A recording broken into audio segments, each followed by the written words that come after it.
तेनालीराम अपने परिवार के साथ विजयनगर पहुंचा। वहां की चमक दमक देखकर तो वह दंग ही रह गया। चौड़ी चौड़ी सड़कें, भीड़ भीड़, हाथी घोड़े, सजी हुई दुकानें और शानदार इमारतें, यह सब उसके लिए नई चीजें थीं। उसने कुछ दिन ठहरने के लिए वहां एक परिवार से प्रार्थना की। वहां अपनी माँ, पत्नी और बच्चे को छोड़कर वह राजगुरु के यहाँ पहुंचा।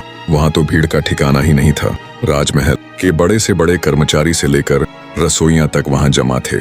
नौकर चाकर भी कुछ कम न थे। तेनालीराम ने एक नौकर को संदेश देकर भेजा कि उनसे कहो तेनाली गांव से राम आया है। नौकर ने वापस आकर कहा, राजगुरु ने कहा है कि वह इस नाम के किसी व्यक्ति को नहीं जानते। तेनालीराम बहुत हैरान हुआ। वह नौकरों को पीछे हटाता हुआ सीधे राजगुरु के पास पहुंचा। राजगुरु, आपने मुझे पहचाना नहीं। मैं रामलिंग हूँ, जिसने मंगलगिरी में आपकी सेवा की थी। राजगुरु भला उसे कब पहचानना चाहता था। उसने नौकरों से चिल्लाकर कहा, मैं नहीं जानता ये कौन आदमी है, इसे धक्के देकर बाहर निकाल दो। नौकरों ने तेनालीराम को धक्के देकर बाहर निकाल दिया।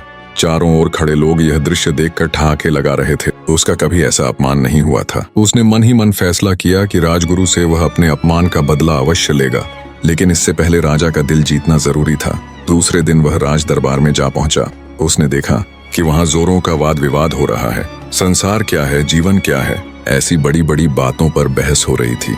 एक पंडित ने अपने विचार प्रकट करते हुए कहा, यह संसार एक धोखा है। हम जो देखते, सुनते हैं, महसूस करते हैं, चखते या सूंघते हैं, केवल हमारे विचार में है। असल में यह सब कुछ नहीं होता, लेकिन हम सोचते हैं कि होता है। तेनालीराम ने कहा, क्या सचमुच ऐसा है? पंडित जी ने थोड़ी ऐंठ दिखाते हुए हैरान होकर पूछा। यही बात हमारे शास्त्रों में भी कही गई है। शास्त्रों ने जो कहा वह झूठ कैसे हो सकता है?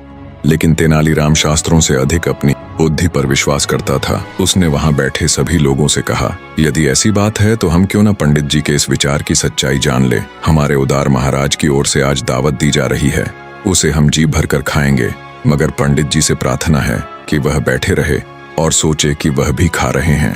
तेनालीराम की बात पर जोर का ठहाका लगा। पंडित जी की सूरत देखते ही बनती थी कि महाराज तेनालीराम पर इतने प्रसन्न हुए कि उसे स्वर्ण मुद्राओं की एक थाली भेंट की और उसी समय तेनालीराम को राज विदूषक बना दिया। सब लोगों ने तालियां बजाकर महाराज की इस घोषणा का स्वागत किया। उनमें राजगुरु भी था।